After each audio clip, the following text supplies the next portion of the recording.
Welcome to another episode of My Weird Prompts, an AI-generated podcast featuring the random prompts of Daniel Rosehill as answered by a revolving cast of friendly AI characters. Join us for deep dives into AI, technology, and whatever other random thing Daniel finds fascinating today. Subscribe on Spotify or your favorite podcatcher. Now, today's episode. This episode was generated using artificial intelligence. Please verify facts. Hi there, Herman and Corn. So let's have a go at another critical privacy issue today, and that is the concept of data brokers. So when we talk about not wanting our information to end up in the hands of people that we don't want it to, and you look at these websites that are there to kind of protect against incidents like this, I think they tend to be looking for one of two things. One is identity theft, and the other is data brokers. I always assumed, because these were made out to be such a kind of pervasive and malicious bogeyman, that they were kind of to an extent legendary, by which I mean that I didn't really believe that there were these companies that literally make money from trading in our data, and that if you sign up for Netflix, a consumer streaming service, or some other service, I understand that you might get annoying spam emails from them, which is my personal bête noire, and which I try to always unsubscribe from. But that was kind of where my concern ended. I didn't really think or assume that under today's laws that we have with GDPR and other regulations, that it was possible for these companies just to trade in contact information, and that the kind of world of bought contact lists that certainly does exist was kind of a seedy underbelly, but that wasn't a major force. But you have educated me in some recent episodes about data brokers, some major ones, and I'd love to know about that whole industry. How does it work? How do these companies just kind of aggregate massive amount of public data? Who buys their services? And is there any way for someone who does want to not live in a cave and use the internet, sign up for things like video streaming services or anything else for that matter, to do whatever we can to make sure that we don't end up in these huge databases? And if you do, are you able to request removal? But beyond doing that in a kind of very time consuming way, is there any way you can do it in anything you'd recommend as a good balance between privacy, putting some effort into it while not being sidetracked by this, and making periodic maybe removal requests? Herman and Corn, let's talk about data brokers as a privacy threat. The real industry as it exists in this episode of My Weird Prompts. You know, Herman, I was looking at my phone the other day and I realized just how much of a trail we leave behind. It is not just the stuff we post on social media or the things we buy. It is like there is this invisible layer of the internet that is constantly watching, recording, and then selling our lives to the highest bidder. I was reading a report that the global data broker industry is projected to hit over $430 billion this year in 2026. That is a staggering amount of money being made off of information we often do not even know we are giving away. Herman Poppleberry here, and you are absolutely right, Corn.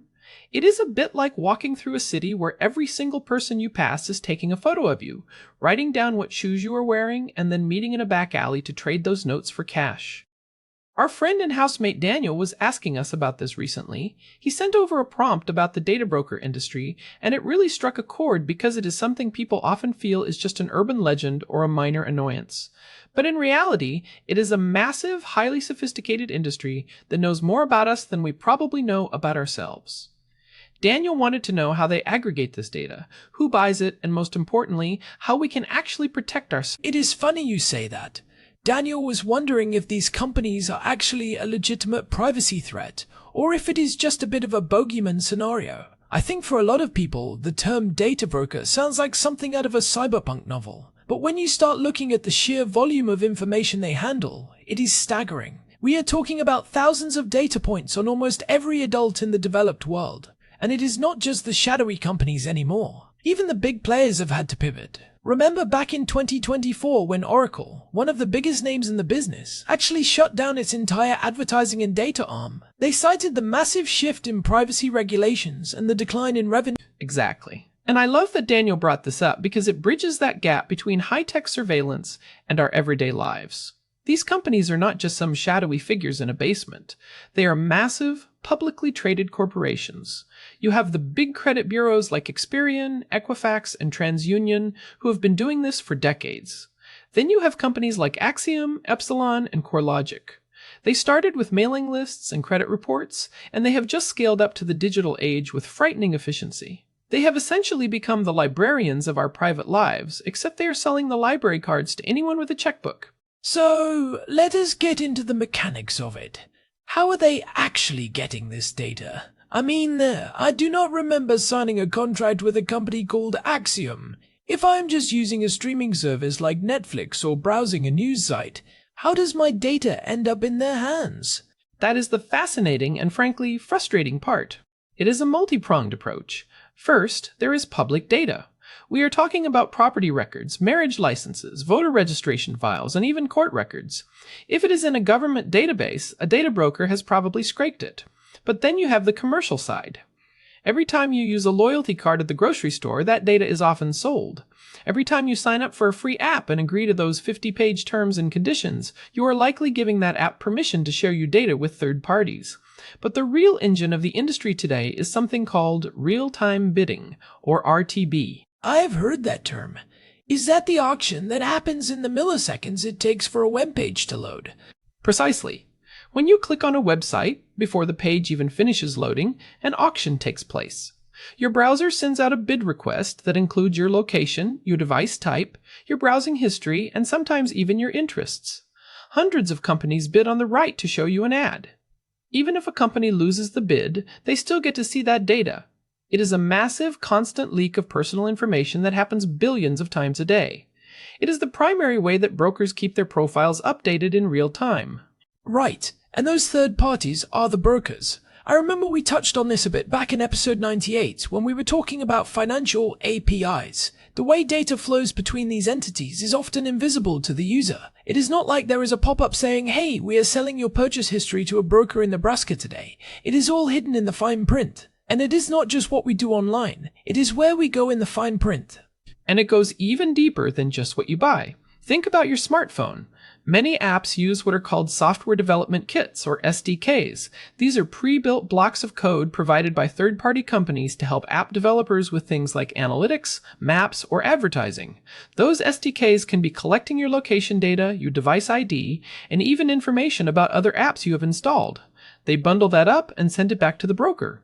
So even if the app itself seems harmless, like a simple flashlight app or a weather app, it could be a pipeline for your personal information.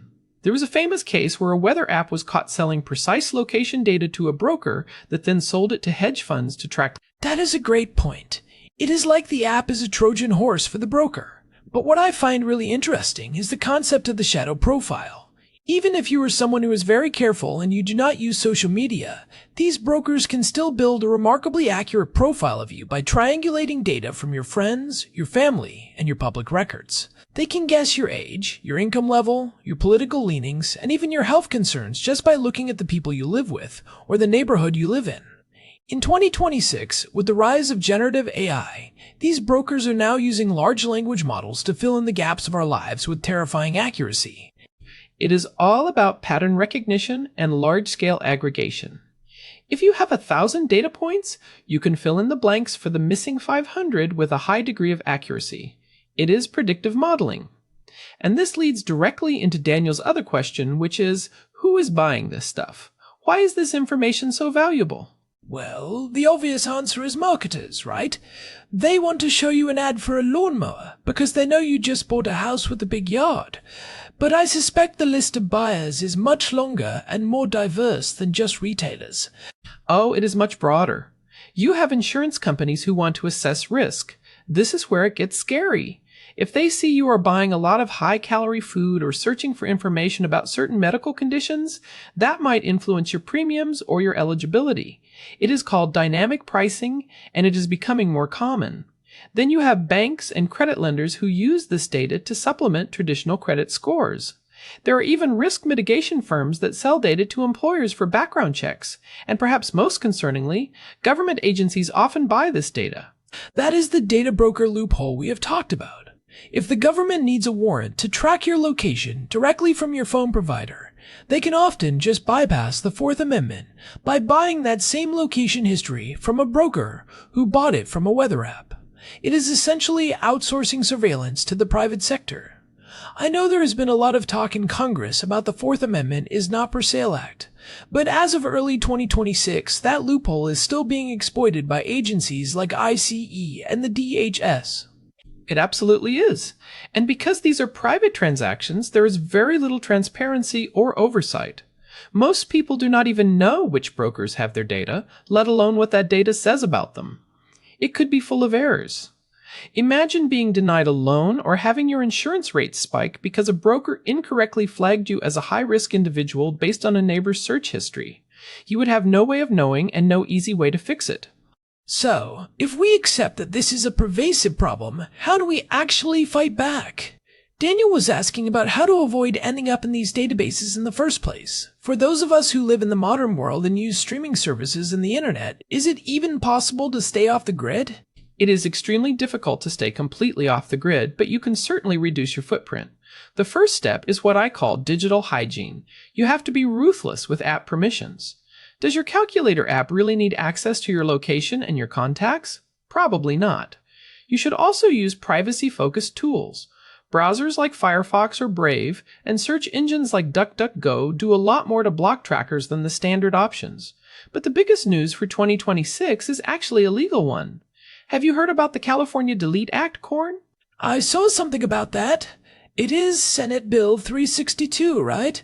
I think the main platform just launched a couple of weeks ago. Exactly. As of January 1st, 2026, the California Privacy Protection Agency launched the DROP platform.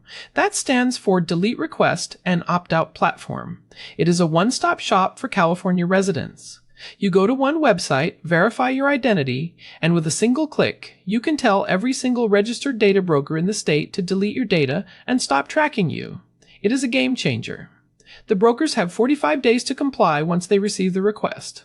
While it is currently just for California, it is setting a massive precedent that other states are already starting to follow. That is a huge win for consumers. But for those of us not in California, or for the thousands of brokers not covered by that specific law, what else can we do? I also find that using mass emails and virtual credit cards can be a huge help. If you sign up for a streaming service with a unique email address and a virtual card that is tied only to that service, it makes it much harder for a broker to link that data to your primary identity. It breaks the chain of attribution. That is a pro move, Corn. It is about creating silos for your data. If every service you use thinks you are a slightly different person, the brokers have a much harder time stitching those pieces together into a coherent profile. But then there is the problem of the data that is already out there. Daniel asked about requesting data removal. Is there an efficient way to do that? Because I have tried doing it manually, and it is a nightmare. It really is a full-time job. You have to find the opt-out page for each individual broker, and they do not exactly make it easy. They often use what are called dark patterns. They might require you to upload a copy of your driver's license, or provide even more personal information just to prove who you are, which feels incredibly counterintuitive. You are giving more data to a company you want to delete your data. It is a psychological barrier designed to make you give up. It really is. However, this is where those automated removal services come in. Companies like Delete Me, Incogni, or PrivacyBee, they basically act as your agent. You pay them a subscription fee, usually around $100 a year, and they go out and send those legal requests to hundreds of data brokers on your behalf. They also monitor the sites to make sure your data does not reappear, because these companies are notorious for rescraping your info a few months after you delete it. For most people, this is the only realistic way to handle the problem without losing your mind.